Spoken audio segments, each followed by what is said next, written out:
Alright, so with DIANE releasing, a lot of people want to know what should they be doing with DIANE? What gear should they be doing?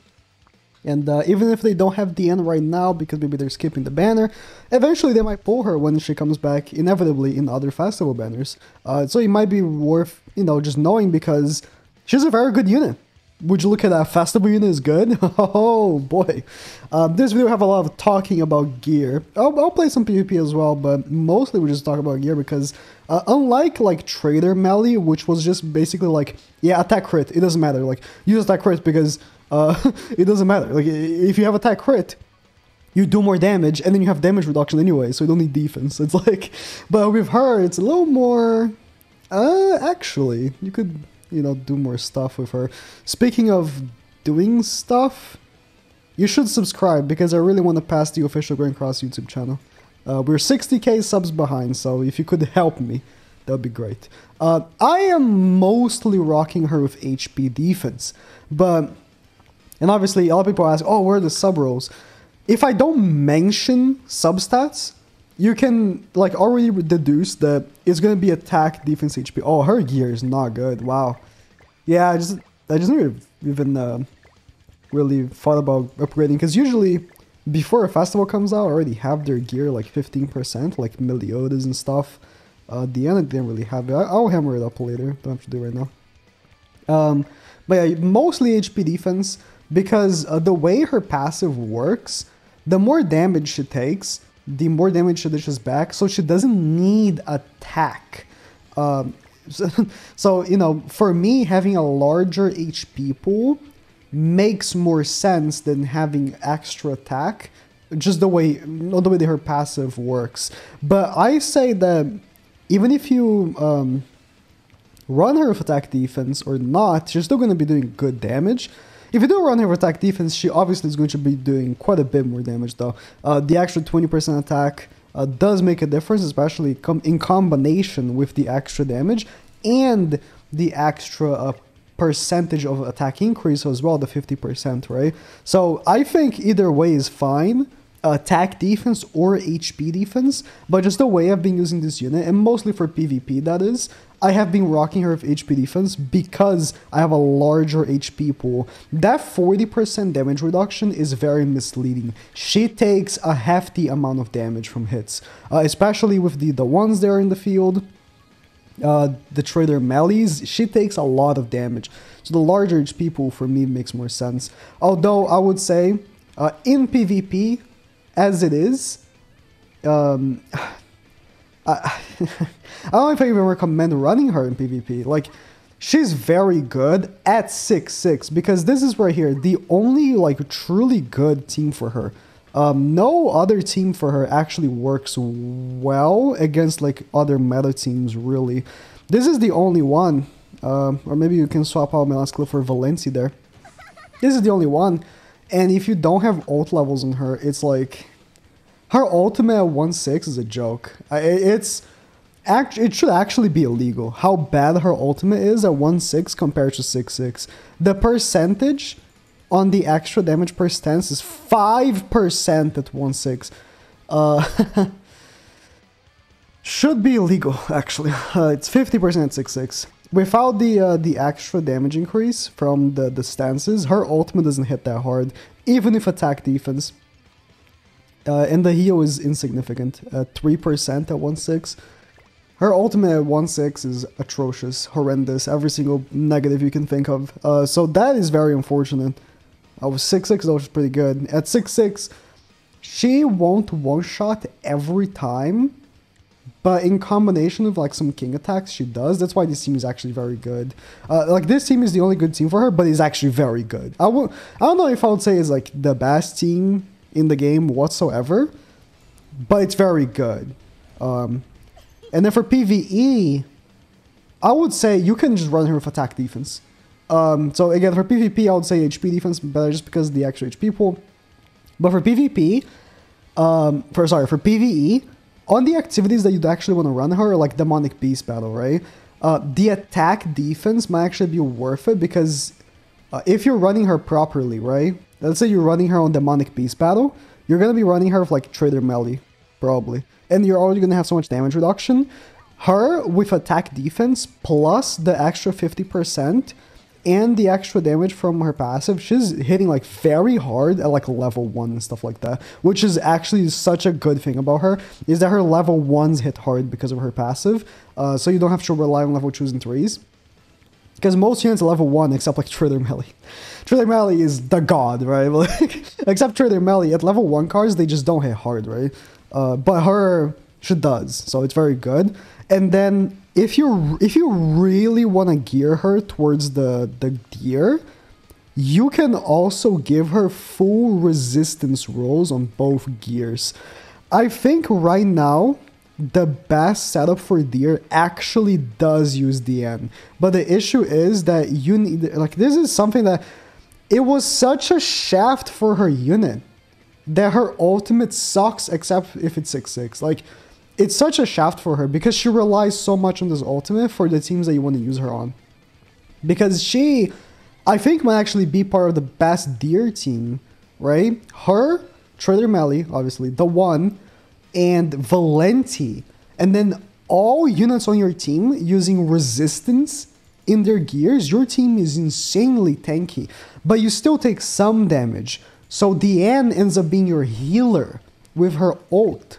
But when you have your ult that isn't 6/6, the heal is almost insignificant. It's very bad. It's just such a shame. Like, this unit, like, I wouldn't recommend even running her in general if you don't have her 6/6. It's just unnecessary shaft. Just unnecessary shaft that she took for no reason. Because her passive is very good. And then her attacks are good. But the fact that she relies so much on her ultimate for the things that she's good for, I don't know. I mean, maybe her cards could be better. Like, her passive is insane. Like, actually. Her cards could be something else that maybe, I don't know, would actually help the passive a bit more. Because, like, having damage reduction while having a passive that you want to take damage is a little, you know, I don't know. Stats-wise, she's, like, very good, right? Which is why she can compete in PvP and stuff like that, but this unit is just a weird release for me, because I want to say that she's a very good unit. Like, she's very competitive for PvP, like, very good. And she's very good for Demonic Beast Battle, but there's, like, the asterisk, like, if she's 6/6, right? Trader Melee, I know I'm comparing her to him a lot, but, like, or I'm saying his name a lot at least, but, you know, he is a festival character, just like DIANE. Like, they are on the same rarity of character. They're both just festival characters, right? I think that the comparison is more than valid. At 1/6, Trader Melee is the best unit in the game. There's no second place. Like, overall, Trader Melee is the best unit in the game at 1/6, and you just don't need dupes for him. Like, at 6/6. He's even better. He's like a demonic god. Like, he's another level of a god, right? And then DIANE at 1/6 is a flimsy bitch. And at 6/6, she's stupid good. It's like, oh my god. I'll play one match for her, but that is essentially how DIANE is geared. And again, I know I make a lot of complaints for her, but I mean, I think that I should be the one to make criticism of characters, like, right? Like, if I just suck off a character, that's just very misleading to people that might actually be on the edge of being like, should I summon or should I not summon that character, right? And I want to give you, like, the full scope, right? Like, a very good enemy for me to face because he goes second. I want to give you the full scope, right? Like, if a character lacks in an area, like, I need to let you know, like, okay, this character is very good for this, but for this, they're not very good. So just keep that in mind. If you want a character that's good for one thing, this might not be that character, you know? Because I think that's important to just, you know, have knowledge of. So in either case, this seems very good because a lot of people are still running Kyo. So if you run Melascula, I'm like, this team is not what I want to face, right? It's very low CC. He's getting out CC'd by me with dodge food. I want to face, like, whales, right? Like, to me, my target demographic, my target, I guess it is my target, right? Like, I'm trying to chase them. My target to face here are whales, right? Those are the people that I want to face. Because then they go first before me, and then I push ult much more easily. And I have dodge food, right? And then if they have Kyo, they can go first and feel sad that their Kyo doesn't work, which I think adds up to the to the whole match, honestly. But it's fine. We'll still do work here. Not the best for me to face because he also wants to go second with his team. He's using dodge food. But it's gonna be okay. It's gonna be okay. But yeah, DIANE has a lot of positives, but also I think a lot of flaws. She's gonna double freeze. Okay, you froze the wrong character, but that's fine. Yeah, you actually froze the wrong character. Kinda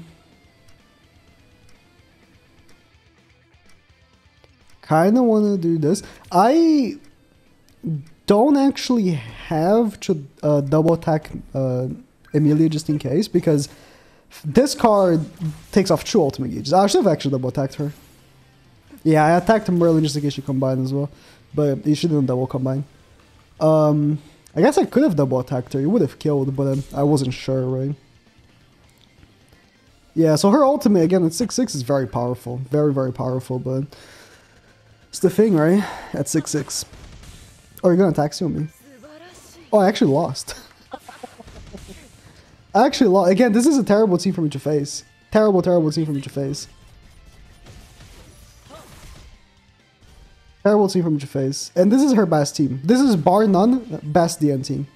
And I'm actually losing right here. I mean, I haven't completely lost yet. Just Emilia has been a pain in the ass, right? You have a pretty big damage reduction, except if Emilia decides to be a bitch and freezes my DIANE. I double use the card just to see what I get next hand. Probably gonna freeze my DIANE. But if he freezes my DIANE, the ultimate will unfreeze. It's like, you're also like hoping to face Kyo, right? With this team. Like with Valencia at least, like it works with anyone that you face, but then you're gonna get cucked if you face Kyo. This DIANE, she's definitely not meta. For sure not meta. Maybe, I think she might actually be meta on top 100. I saw someone actually put the team as #1 top 100. I can see it actually being top 1 team for top 100, only because top 100 still has a lot of Kyos, right? So if you end up facing Kyo, it's a shame. I'm actually gonna have to ult Emilia here, she's so weak. Just the attack seals and the freezes, such a cock. Top 100, there's a lot of Kyos still. So if you end up facing them, right, you're going to be cucking them left and right with this team. But then a lot of... not as many players are using Kyo in just champion. Just not that many players, actually. Okay, can we get this... can we get this over? Like... not that... again, not the team I wanted to face. Like, I want to face like a whale with Kyo. This is not my target. See how much damage she takes? She takes so much damage. Oh, I'm actually gonna lose. That's so sad. Like, she takes so much damage. It's actually insane how much damage she takes. Like, for a character that's supposed to be a tank, she takes just too much. Well, in the video and I lost, I don't care. I don't care. I actually lost to, like, cancer, but it is what it is. That was the end.